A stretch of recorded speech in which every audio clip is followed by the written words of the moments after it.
Бірінші сөзді жөндеңдер. Сөз әдетке айналады. Әдет мінезің айналады. Мінез сенің тағдырың деген тәмсіл бар мұсылманда.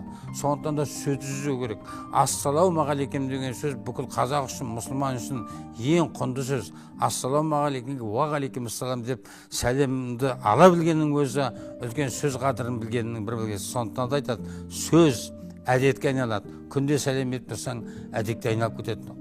Кез келген адамдармен сәлем тұрсын.